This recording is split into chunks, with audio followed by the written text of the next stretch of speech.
En 1903, Henri Rochefort, crítico de arte del periódico El Intransigente, escribió un párrafo que lo haría pasar a la historia. Hay una docena de obras, paisajes o retratos, firmados por un ultraimpresionista llamado Cézanne, que pondrían de buen humor al mismísimo Bresson. Nos retorcemos de risa, sobre todo por una cabeza de hombre moreno y barbudo, cuyas mejillas martilladas con la paleta parecen presa de un eczema. Si se admite a Cézanne, no queda más remedio que incendiar el Louvre. Y bueno, hay una forma del fracaso muy particular para este tipo de fanfarrones. Desafortunadamente para el crítico, su nombre estará ligado para siempre al de aquel pintor que provocaba su risa y la de sus amigos intelectuales, reunidos para burlarse de Cézanne. Hoy, en Detrás del Arte, ¿qué hay detrás de la obra de Paul Cézanne?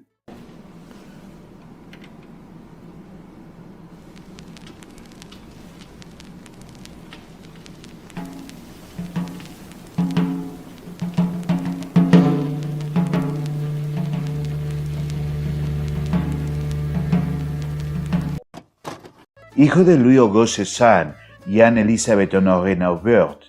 Paul Cézanne vio la luz el 19 de enero de 1839 en la pequeña población de Aix-en-Provence, al norte de Marsella. Su padre, un italiano emigrado a Francia, se dedicaba al negocio de los sombreros, con lo que había amasado una pequeña fortuna y en el proceso había conocido a la madre de Cézanne, con quien procrearía 2 hijas más, Rose y Marie, siendo esta última la clara consentida de Auguste, quien continuamente abogaría por su hermano.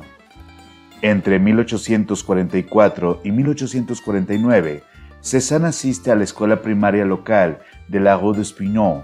donde conocería a Achille Lemprey, quien habría de compartir su carrera pictórica, así como las múltiples desgracias que lo acompañaron. En 1848, y decidido a ampliar sus horizontes, el padre de Cézanne cierra su fábrica de sombreros y, aprovechando el quiebre del Banco Barguet, funda el banco Cézanne et Cabassot, la única entidad financiera de Aix-en-Provence que rápidamente comenzó a producir dividendos, lo que le permitió a Cézanne inscribirse en el internado de Saint-Joseph, donde conocería al futuro escultor Philippe Solary y Henri Gasquet, cuyo hijo Joachim posaría para un retrato. No obstante, algo fastidiado por los jesuitas que dirigían el internado, Auguste decide cambiar su hijo al Colegio Bourbon, donde se impartía una educación de corte humanista enfocado a las ciencias naturales y las artes. En 1852, Cézanne conoce a Émile Zola y Jean-Baptiste Marie, con quien forma el trío de los inseparables, llamados así por su hábito de asistir juntos a todas partes en Aix-en-Provence, y muchas veces con la clara intención de conocer mujeres de su edad y otras tantas de intercambiar puntos de vista sobre el arte, puesto que por esas fechas Zola pensaba en dedicarse a la pintura y Cézanne se entretenía con la elaboración de pequeños poemas para sus amigos, frente a los cuales fungía como protector y líder en vista de la privilegiada posición económica de su padre. Hay que mencionar que Zola era huérfano, lo que le atraía el acoso de los compañeros, y como el escritor diría más tarde, era siempre la oportuna aparición de Paul la que mantenía a raya a los acosadores. En 1857, Cézanne se matricula en la Escuela Municipal Libre de Diseño y empieza a dar sus primeros pasos en el mundo de la pintura de la mano de Joseph Gilbert, director del colegio que también ejercía como maestro de dibujo, dándose el tiempo de aprender a tocar diversos instrumentos y salir de parranda con sus viejos amigos, Achille y Philippe, quienes habían ingresado al colegio un año antes. Cézanne describiría esta como la mejor etapa de su vida, sin preocupaciones y rodeado de amigos, una felicidad que se vería truncada por la partida de Zola a París, lo que le abatió considerablemente en vista de las melancólicas cartas que se enviaban con frecuencia. En 1859, Cézanne sufre una nueva tragedia cuando su padre le prohíbe terminantemente seguir con sus estudios de pintura y música y, en cambio, lo obliga a matricularse en la Escuela de Derecho de Aix-en-Provence, aunque sus horas libres sigue dedicándolas al arte y la observación de pinturas de segunda línea que podían apreciarse en el museo local dirigido por François-Marie René, amigo de Ingres y seguidor de David, que había dispuesto parte de su dinero en mantener una especie de casa de cultura donde se montaban exposiciones con frecuencia. Probablemente influenciado por el romanticismo y el neoclásico, Cézanne realizó sus primeras obras: El sueño del poeta, El juego del cache-cache y El juicio de París, siendo esta última de particular importancia en la carrera del artista. A diferencia del sueño del poeta, en El juicio de París, Cézanne parece haber encontrado una solución innovadora a un problema clásico: un uso del color y despreocupación de las formas que se volvería un estilo en los años posteriores, a pesar de las continuas protestas de su padre, cuyo éxito le permitió comprar una finca en las afueras del pueblo. Gracias a esta adquisición, Cézanne encuentra una excusa para elaborar grandes pinturas destinadas al decorado de la nueva finca, eligiendo el tema de las estaciones y firmando sus alegorías como Ingres, y como pieza principal realiza un retrato de su padre leyendo el periódico, ajeno a todo lo que sucede alrededor, un primer atisbo del carácter psicoanalítico de los retratos del artista. Probablemente un poco abrumado o quizá conmovido por el gesto, Auguste termina por ceder a los ruegos de su hijo, quien había hecho causa común con su madre y su hermana, para convencer al patriarca de dejarlo marchar a París, con la finalidad de desarrollar sus habilidades pictóricas, y en 1861 es recibido en la capital francesa por su amigo Zola, quien le ofreció ser su guía en la Ciudad Luz. Cargando una maleta y una pensión de 125 francos, cortesía de su padre, Cézanne pudo dedicarse completamente a su pintura, si bien el cambio de la pequeña localidad de Aix-en-Provence, a la que por entonces era la capital más cosmopolita de Europa, la abrumó de sobremanera, aunque no por ello dejó de inscribirse en la Academia Sucy de Bellas Artes, institución que cobraba una modesta mensualidad a cambio de cursos de dibujo y ejercicios con modelo presente, fuera de los estrechos lineamientos de la oficialidad. En este lugar, Cézanne conocería a otros grandes del impresionismo como Camille Pissarro, Auguste Renoir y Claude Monet, además de reencontrarse con su antiguo amigo Achille, con quien visitó el Louvre para hacer copias de Tiziano, Tintoretto, Veronese y Rubens, además de admirar la obra de los contemporáneos Courbet y Delacroix, compaginando estas excursiones con el ejercicio diario del dibujo en preparación para el examen de la Academia de París. Ya fuera por la abrumadora cantidad de información alrededor de Cézanne, el estricto carácter academicista de la escuela oficial, o porque los maestros simplemente consideraron que no tenía el talento suficiente para ingresar, el pintor fue rechazado en su primer intento para entrar en la Escuela de Bellas Artes, por lo que decide volver a Aix-en-Provence para trabajar en el banco de su padre, ante la indignación de Zola, quien le reclamó su falta de espíritu. Y sí, Cézanne no tenía una buena tolerancia a los fracasos. Abatido por el desastroso resultado del examen, abandona los lápices y entra de lleno a la vida laboral de oficina, en lo que podría haber sido el final de la fugaz carrera de Paul Cézanne. Pero tras 2 meses de un ineficiente trabajo contable, retoma los pinceles y vuelve a la escuela de dibujo de Gilbert, quien le recomienda usar su tiempo libre para dibujar a la menor provocación. Un consejo que Cézanne sigue al pie de la letra, como atestiguan los múltiples bocetos conservados en los cuadernos de notas del banco, donde Cézanne escribe: «No es sin terror que el banquero Cézanne ve cómo tras su pupitre nace un pintor». Animado por su madre y su hermana, realiza varias pinturas protagonizadas por ellas, además de un nuevo retrato de cuerpo entero de su padre, una vez más enfrascado en la lectura de su periódico favorito. En 1862, a la edad de 23 años, realiza el primero de los 47 autorretratos de su carrera, a partir de una fotografía tomada en París, donde se observa su mirada entre decidida y furiosa, dirigida al espectador en medio de un mar de trazos tan violentos que no extraña su rechazo en la academia.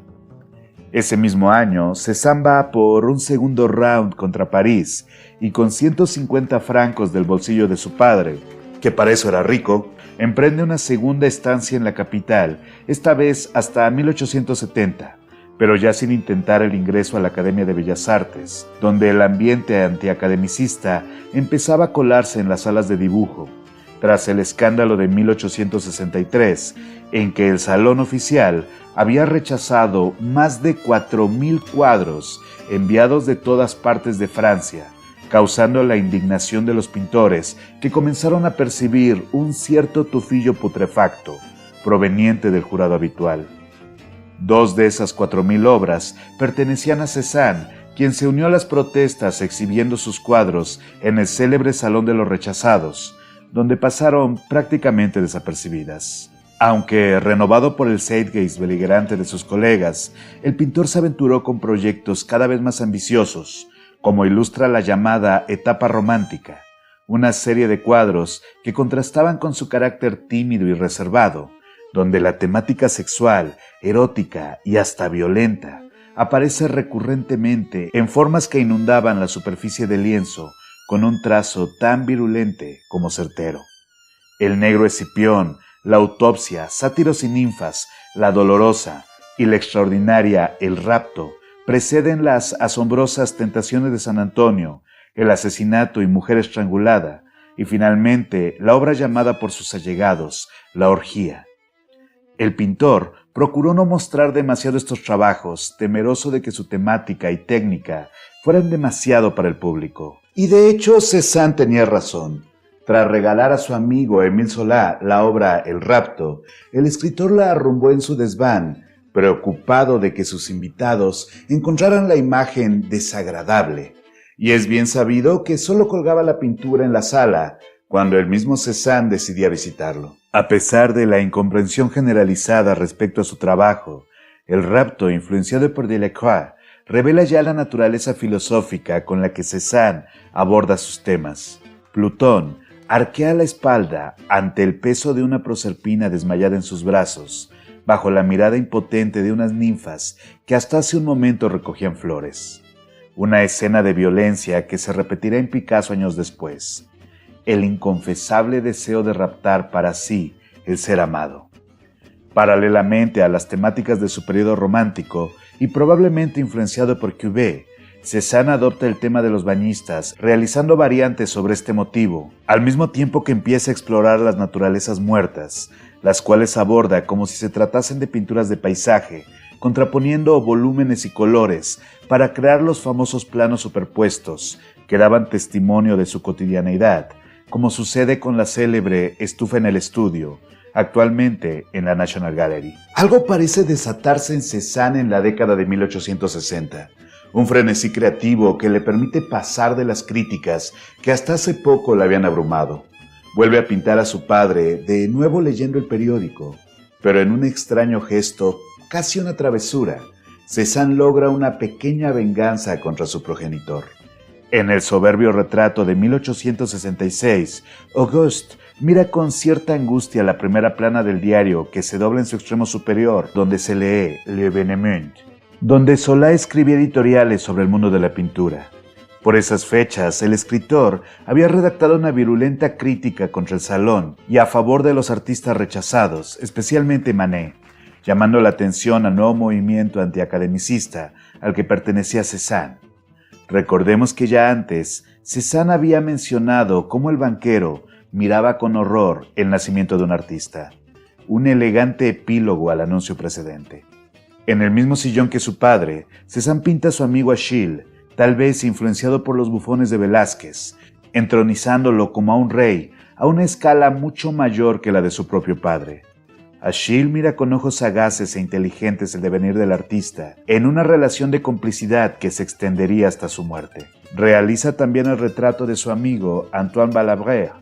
a quien había reencontrado en París, además de varias naturalezas muertas con elementos que tenía a la mano, revelando su dominio en la representación y la profundidad, y aventurándose con las perspectivas dobles, décadas antes de que el cubismo se atreviera con este recurso, y por si fuera poco, preservando la clave simbólica como la ausencia de manecillas en el reloj para representar el tiempo detenido o la presencia de lo femenino a partir del símbolo de la concha marina. A modo de agradecimiento pinta Niña al piano entre 1868 y 1869, donde sus hermanas sirven de modelos. Marie, que con su atuendo oscuro representa el pasado, encargada en la típica labor hogareña de la costura, mientras que Rose, la más joven, luce un moderno vestido blanco sentada frente al instrumento con las manos inmóviles. Cézanne gustaba de la música. En 1860 había acudido a París a la presentación de Tannhäuser, uno de los grandes fracasos de Wagner, y se ha especulado que el pintor buscó entrevistarse con el músico en repetidas ocasiones con la esperanza de empatizar en el fracaso. A finales de 1869, Cézanne conoce a Marie-Hortense Fiquet, una joven encuadernadora de 19 años que se empleaba como modelo de pintores y al poco tiempo comienzan una relación romántica a espaldas de su padre, consciente de que la falta de dote de la chica impediría contar con su apoyo. El año siguiente, Francia declara la guerra a Prusia, llamando a filas a Manet, Degas y Renoir, provocando la huida de Cézanne, quien se instala en L'Estaque, junto a Hortense, explorando la pintura al aire libre y aficionándose a la representación de paisajes. Recibe la noticia de que su padre ha cerrado el banco para dedicarse a la política, siendo electo concejal.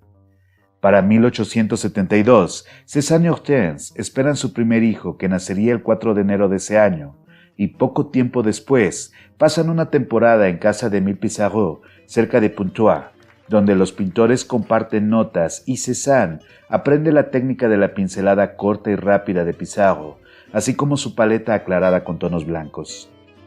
En 1874 conoce a Vincent van Gogh por mediación de Pertingui, así como al Dr. Paul Gaucher, quien se interesa por su obra. Experimenta con el impresionismo, agregando luces envolventes en sus paisajes y pinceladas superpuestas y cortas con las que modela delicadamente cada elemento, como sucede en la casa de Père Lacroix, Molino de Agua o la casa del Ahorcado.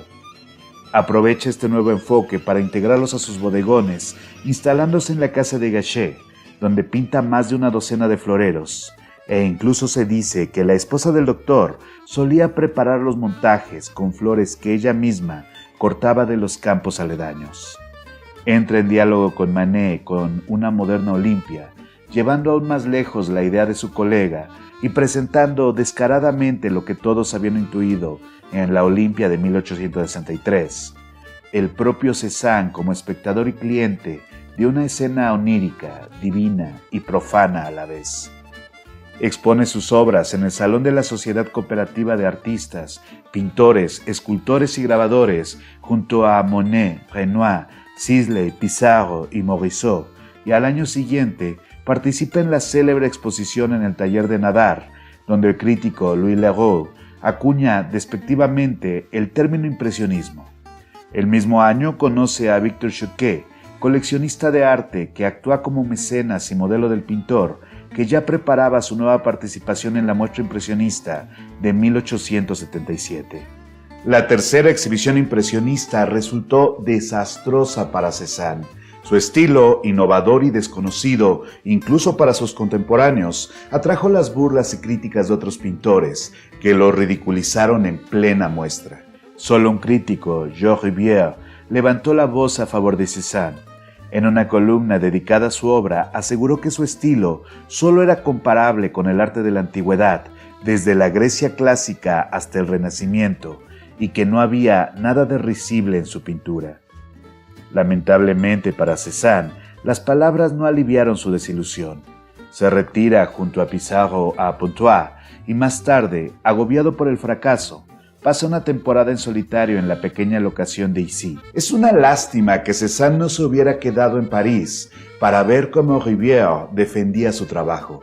Acosado por el resto de la crítica e incluso por algunos pintores, el escritor no cedió un palmo en su defensa del artista. Llega a escribir: Cézanne es el artista más atacado y maltratado desde hace 15 años por la prensa y el público. No hay epíteto ofensivo que no haya aparecido junto a su nombre, y sus obras han obtenido un éxito de hilaridad que todavía dura. Cézanne es un pintor, y un gran pintor. Quienes nunca han tenido en su mano un pincel o un lápiz han afirmado que no sabía dibujar y le han reprochado imperfecciones que no son más que el refinamiento obtenido gracias a una enorme habilidad.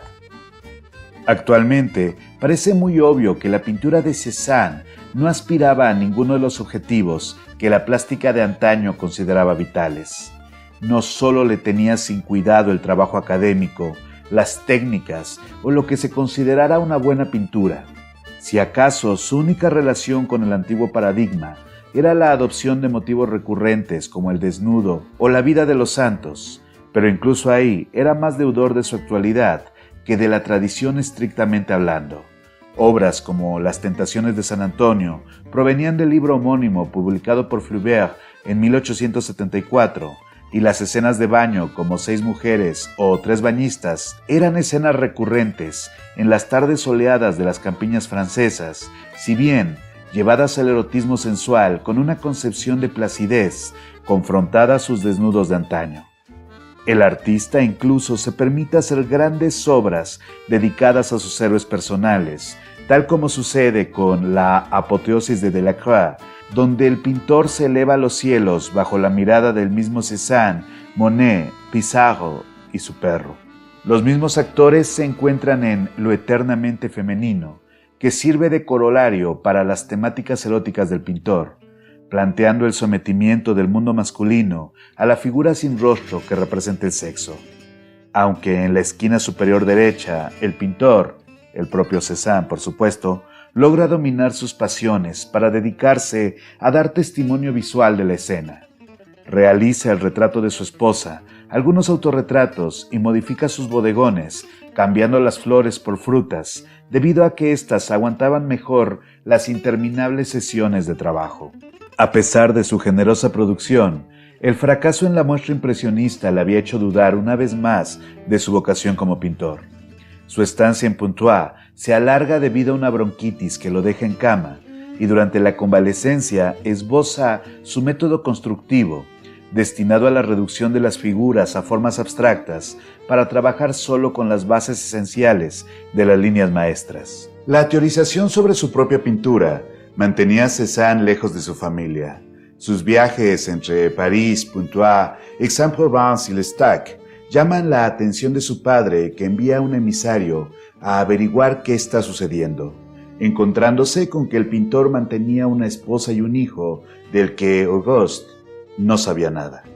Como era de esperarse, la jugarreta no cayó nada bien en el banquero, quien reduce la mesada a su hijo, dejándolo a merced de la precariedad, por lo que Émile Zola acude al auxilio de su viejo amigo, encargando al pintor una serie de pinturas de su nueva casa en Meudon, para finalmente establecerse en Melun, al sur de París, donde recae en su enfermedad. En esta segunda recuperación, Cézanne escribe sobre su intención de alejarse del impresionismo, para crear un lenguaje completamente personal, asomándose a lo que posteriormente sería el expresionismo abstracto, como ilustran sus pinturas posteriores a 1870.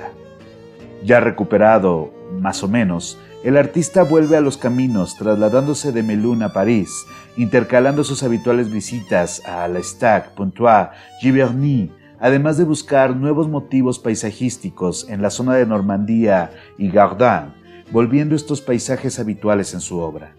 Se distancia de Zola por considerarlo excesivamente burgués, reduciendo el contacto al intercambio esporádico de correspondencia, y en 1882 es admitido por primera ocasión en el salón oficial por influencia de su antiguo alumno Antoine Guillaumet,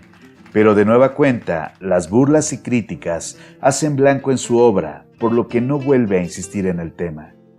En Pontoise pinta al aire libre junto a Pissarro, y en La Roche-Guyon hace lo propio con Monet y Renoir, contraponiendo su estilo geometrista a las pinceladas orgánicas de sus compañeros, adoptando el tema de los árboles, especialmente los castaños, como nuevo motivo recurrente, además de enfrascarse con más naturalezas muertas, creando una fusión entre los elementos y el fondo, a partir del manejo del color, y una interrelación de geometría constructiva, como había teorizado meses antes. También de esta etapa destacan los múltiples retratos de su esposa, con quien experimenta composiciones complementarias y la elaboración de grandes planos sintéticos en reemplazo de las pinceladas volumétricas de antaño,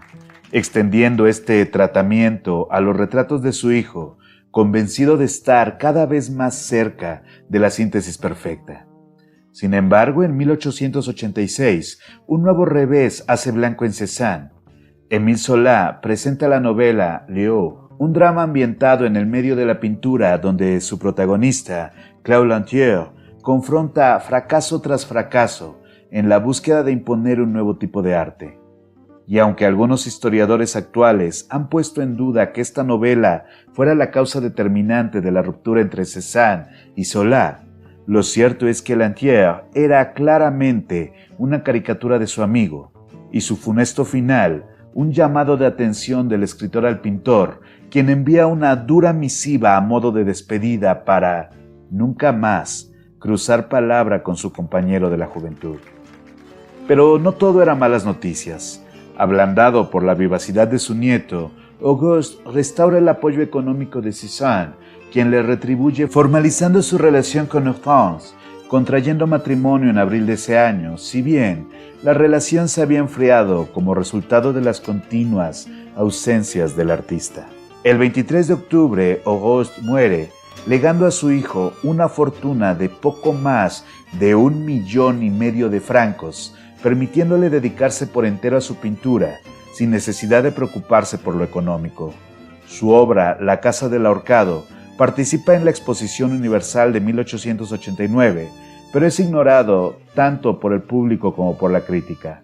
Al año siguiente recibe la visita de Renoir, quien estaba interesado en pintar los paisajes de Aix-en-Provence, y ese mismo año presenta 3 cuadros en la exposición del grupo belga Livong, atrayendo la atención de algunos críticos. Se fija especialmente en la montaña Saint-Victoire, de la cual realiza numerosas versiones desde la finca de su cuñado, refinando la paleta y la pincelada corta que apenas cubre el lienzo, atendiendo las sinuosas formas de la vegetación y las rocas, bajo su idea de que dichos motivos eran seres sensibles, por lo que su representación era merecedora de la misma atención que un modelo humano.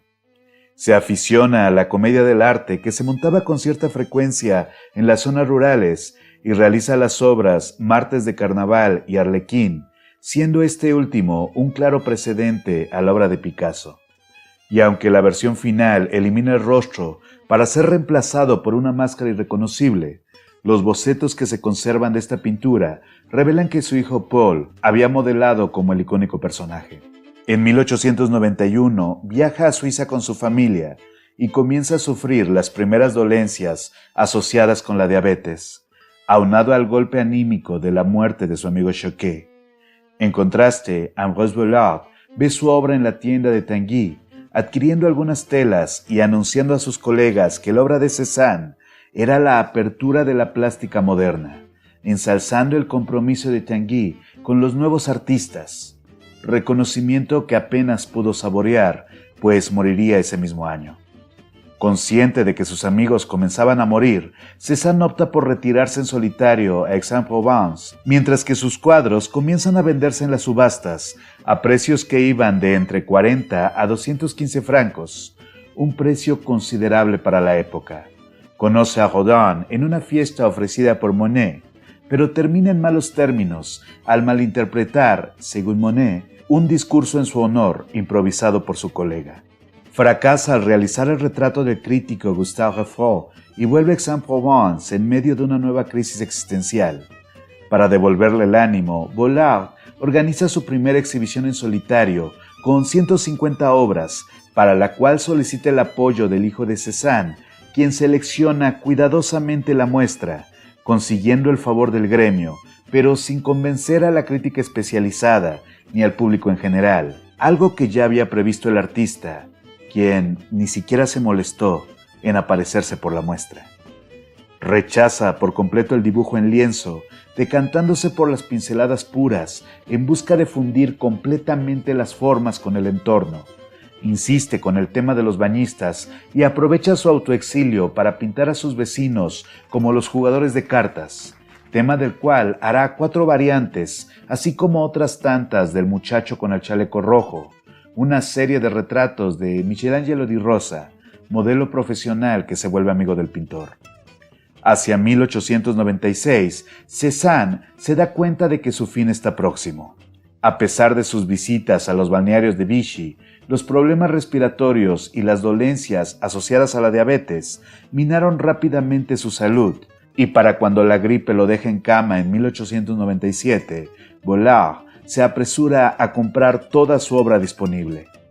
Ese mismo año muere su madre, desatando la lucha por la herencia familiar, decepcionando a Cézanne, quien se aparta del conflicto recuperándose parcialmente de sus dolencias. En 1898 muere su amigo Achille Lampert y el pintor se traslada a París, donde presenta su segunda exposición en solitario, seguido de una participación en el Salón de los Independientes y 3 muestras más que cosecharon excelentes críticas entre los pintores jóvenes. La venta de sus obras, subastadas junto con los bienes de Choquet, alcanzan un precio récord de 2.000 francos, atrayendo la atención de nuevos amantes de la pintura que se apresuran a comprar su obra reciente. Sus últimos autorretratos lo presentan como lo que tanto había despreciado en su juventud, un burgués adinerado e insatisfecho con la vida, amargado y resentido con los amigos que, según él, lo habían traicionado.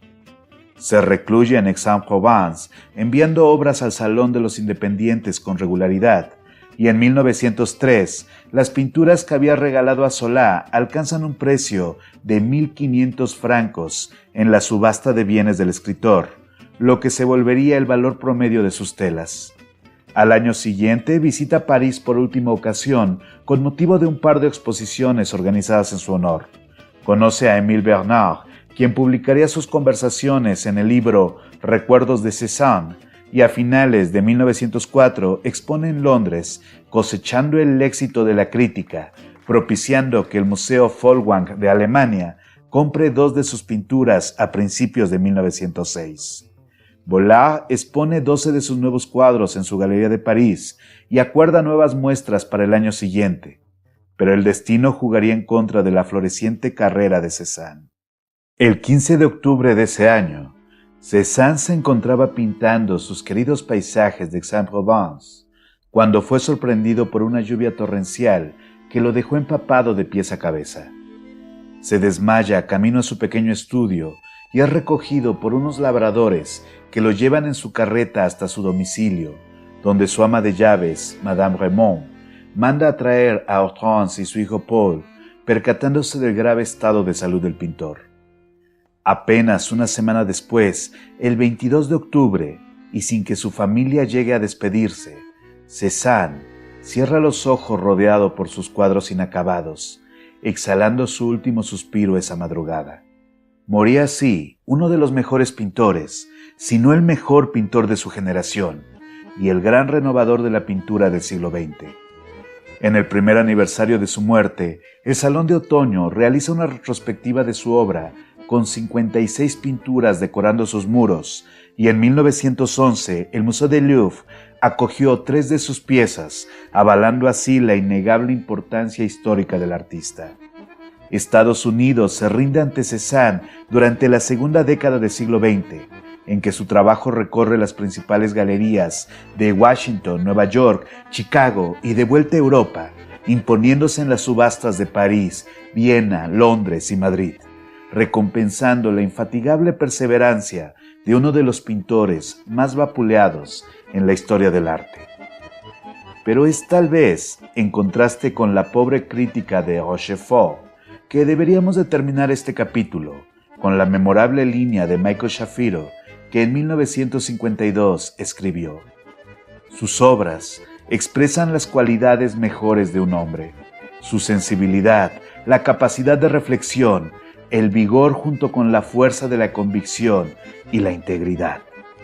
Todo ello, aunado a su extraordinario trabajo y su incansable talento,